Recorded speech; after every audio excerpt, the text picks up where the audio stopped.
As mentioned before, there are some notable differences for this year's elections. Bae Eun-ji touches upon some of the interesting factors of this race based on the numbers.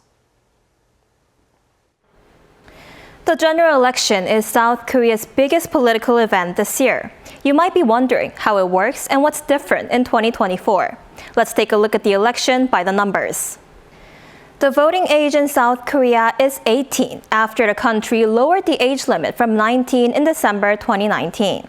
Citizens born before April 11, 2006 are eligible to vote in this year's general election.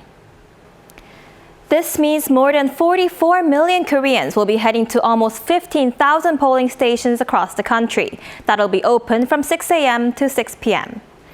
There, voters will receive 2 ballot papers. One is to vote for a candidate running for their constituency, and the other is to vote for the party they support for proportional representation seats. This year, the ballot papers for proportional representation seats are the longest ever used in Korea. It's 51.7 centimeters long, as 38 parties have registered to battle over these seats. This is even longer than the last election in 2020, when the ballot paper was over 48 centimeters long, with 35 parties running. Before that, in 2016 and in 2012, the papers were about 30 centimeters. Just as in the 2020 election, the votes will have to be counted by hand, as electronic counters cannot read papers this long. Moving on to the candidates running for individual districts, the average competition rate stands at around 2.8 to 1 this year, the lowest in 39 years. In 2020, the rate was 4.4 to 1. Of the 699 candidates that have registered in 254 districts nationwide, 86% are men, leaving women as an unrepresentative minority.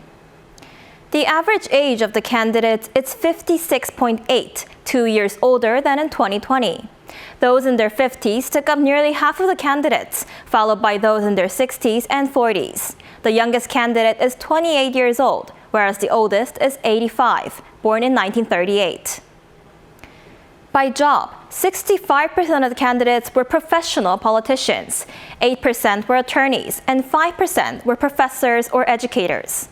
Doctors and pharmacists accounted for about 1% of the total. The vote count for this year's election is expected to take about 2 more hours than usual and will likely have the final results at around 2 a.m. the next day.